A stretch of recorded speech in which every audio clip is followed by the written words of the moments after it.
few days ago, I shared a photo of my best results when all I used to do was bodyweight training.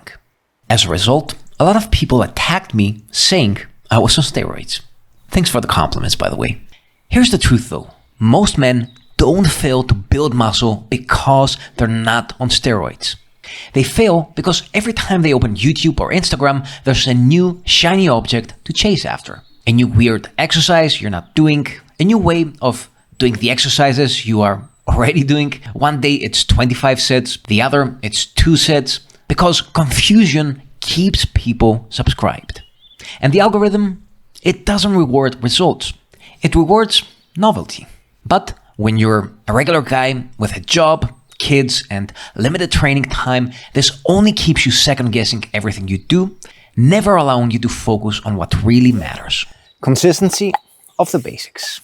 This is why my coaching partner, John, and I have summarized the art of building muscle down to 4 laws. 4 laws you can apply by simply training from the comfort of your own home or the next door park. So if you don't care about looking like a pro bodybuilder and spending hours at the gym, here's how to build your best natural jacked physique.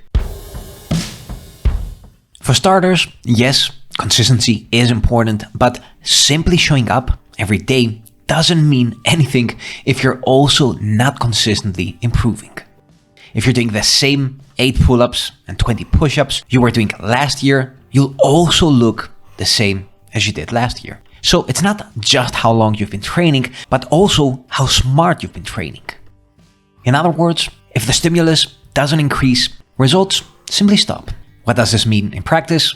Well, every time you train, you should be striving to beat your previous performances, whether that is adding a rep, a set, a bit of weight, repeating the same performance but reducing rest, or even simply improving your form.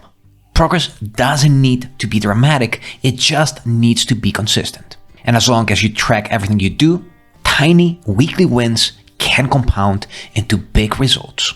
Which is why your most important piece of equipment will always be your training log. That being said, constantly getting better is not enough by itself either. Rather, you need to be getting better also at the right stuff, which brings me to the next law. By the way, if you haven't already, make sure you download my free beginner's guide, Bodyweight First. This is the best place to start working on your foundation to getting naturally jacked and how I got 80% of my best results. Or if you already have that and you'd like some extra support, accountability, and to step it up with your training aside a community of like-minded men, then make sure you also check out our new membership program, the Homemade Muscle Academy. Links for both of these below. Long before steroids, gym machines, but also unlimited YouTube videos of S-tier exercise lists, men built amazing physiques simply by sticking to basic human movement patterns and simple equipment. All these can be summarized down to 6 fundamental human movement patterns, which will always build strength and muscle. The overhead pull, the overhead push, the horizontal push, the horizontal pull, squatting, and hinging. So as long as you find an exercise variation that matches your current training level and available equipment, of course, for each of these movement patterns, plus you stick to the rest of these laws, then progress is inevitable. The law of intensity is where most people fail, stopping their sets way too early, far from technical failure, and then wondering why they don't grow. So what does this mean in practice? Well, first of all, you need to be performing minimum 7 to 12 hard sets per movement pattern per week. And next, how hard these sets should be depends on 2 things.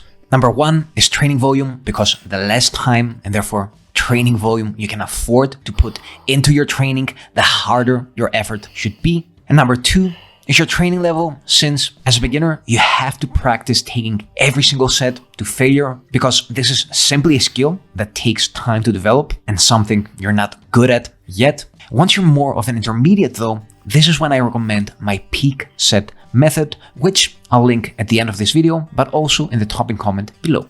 And those last reps, when things really slow down and your mind is trying really hard to convince you to quit, but you still keep going and you get one more or even another two, that is when real progress starts happening.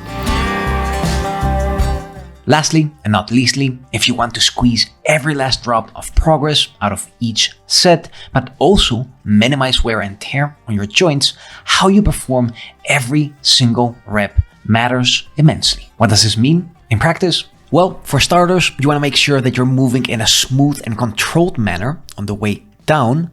And next, you always want to briefly pause at the bottom in order to kill momentum.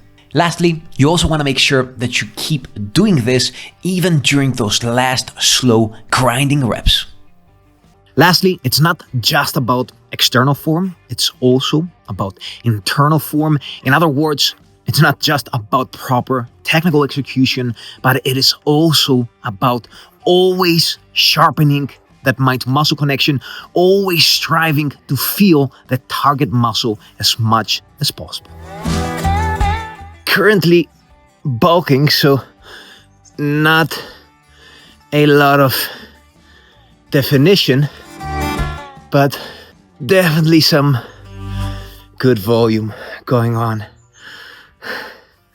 By the way, if you want to learn how to look naturally jacked both with and without a shirt, and of course without going to the gym, check out the next video, which will appear in the top right corner if you're watching this in the near future. Otherwise, till then, subscribe, click on that notification bell, and don't forget to download my free beginner's guide, Bodyweight First, or if you want some extra accountability, guidance, and you're also looking to step it up with your training, then don't forget to check out our new membership program, the Homemade Muscle Academy. Links for both of these below.